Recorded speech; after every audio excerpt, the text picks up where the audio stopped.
தற்போது கிடைத்திருக்கும் முக்கிய செய்தி, சென்னை மாதாவரத்தில் மருந்து கடையில் தாய்ப்பால் விற்கப்பட்டது தொடர்பாக பல்வேறு கேள்விகள் எழுந்துள்ளது. இது குறித்த கூடுதல் விவரங்களோடு நமது செய்தியாளர் கோகுல் இணைப்பில் இணைகிறார்.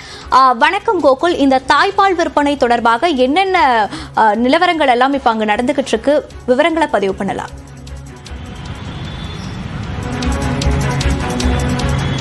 சென்னை மாதாவரத்தில் நேற்றைய தினம் சட்டவிரோதமாக தாய்ப்பால் விற்பனை செய்ததாக முத்தையா என்பவர் மீது உணவு பாதுகாப்புத்துறை அதிகாரிகள் மாதாவரம் காவல் நிலையத்தில் புகார் அளிச்சிருக்காங்க. குறிப்பாக இந்த தாய்ப்பால் விற்பனையில் யார் யாருக்கெல்லாம் தொடர்பு இருக்கிறதோ அவர்கள் மீது சட்ட ரீதியான நடவடிக்கை எடுக்க வேண்டும் என்று உணவு பாதுகாப்புத்துறை அதிகாரிகள் இந்த புகாரில் தெரிவித்திருக்கிறார்கள். அதேபோல தாய்ப்பால் எங்கிருந்து பெறப்பட்டது, எந்தெந்த மருத்துவமனைகளுக்கெல்லாம் இது விற்பனை செய்யப்பட்டது, யார் யாரிடமிருந்து விற்பனை செய்யப்பட்டது, இதில் யாராவது இடைத்தரகர்கள் உள்ளார்களா என்பது குறித்தெல்லாம் முழுமையாக காவல்துறை விசாரணை நடத்தி இவர்கள் மீது நடவடிக்கை எடுக்க வேண்டும் என்று உணவு பாதுகாப்புத்துறை அதிகாரிகள் தரப்பில் இந்த புகாரானது அளிக்கப்பட்டிருக்கிறது.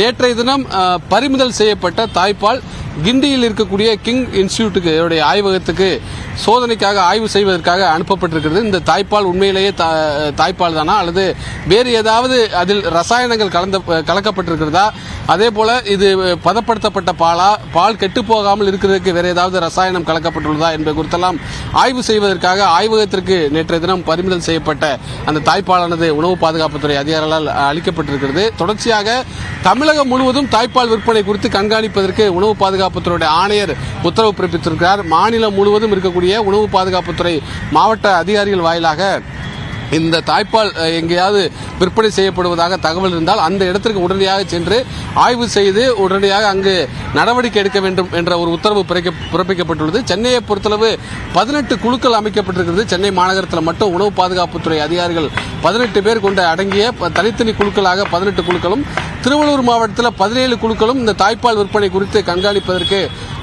தொடர்ந்து இந்த குழுக்கள் அமைக்கப்பட்டு சோதனையானது நடைபெற இருக்கிறது. அதேபோல இணையதளங்கள் வாயிலாக தாய்ப்பால் விற்பனை குறித்து ஏதாவது தகவல்களோ விளம்பரங்களோ இருந்தால் அந்த இடத்திற்கு உடனடியாக அந்த தகவலை சேகரித்து உடனடியாக அந்த இடத்திற்கு சென்று சோதனை செய்து அவர்கள் மீது நடவடிக்கை எடுக்க வேண்டும் என்ற ஒரு உத்தரவும் உணவு பாதுகாப்புத்துறையுடைய ஆணையர் பிறப்பித்திருக்கிறார். அதே போல பொதுமக்களுக்கு தாய்ப்பால் விற்பனை குறித்து தகவல் தெரிந்தால் உணவு பாதுகாப்புத்துறையுடைய அலுவலகத்துக்கு தொடர்பு கொண்டு தகவல் தெரிவிக்கலாம் என்ற ஒரு செல்போன் எண்ணையும் உணவு பாதுகாப்புத்துறை அதிகாரிகள் தற்பொழுது வெளியிட்டிருக்கிறார்கள். அந்த எண்ணிற்கு தொடர்பு கொண்டு பொதுமக்களும் இது குறித்து தகவல் தெரிந்தால் தகவல் தெரிவிக்கலாம் என்ற ஒரு தகவலும், அதே போல வேறு ஏதாவது பொருட்கள் விற்பனை செய்வதாக கூறி உரிமங்கள் பெற்றுக்கொண்டு இதுபோன்ற தாய்ப்பாலோ வேறு ஏதாவது சட்டவிரோதமாக இது போன்ற பொருட்கள் விற்பனை செய்தால் அந்த லைசன்ஸை உடனடியாக ரத்து செய்து அவர்கள் மீது உரிய நடவடிக்கை எடுக்க வேண்டும் என்ற ஒரு உத்தரவானது அதிகாரிகளுக்கு தமிழக அரசு சார்பாக பிறப்பிக்கப்பட்டிருக்கிறது. மோனிஷா, விரிவான விவரங்களுக்கு நன்றி கோகுல்.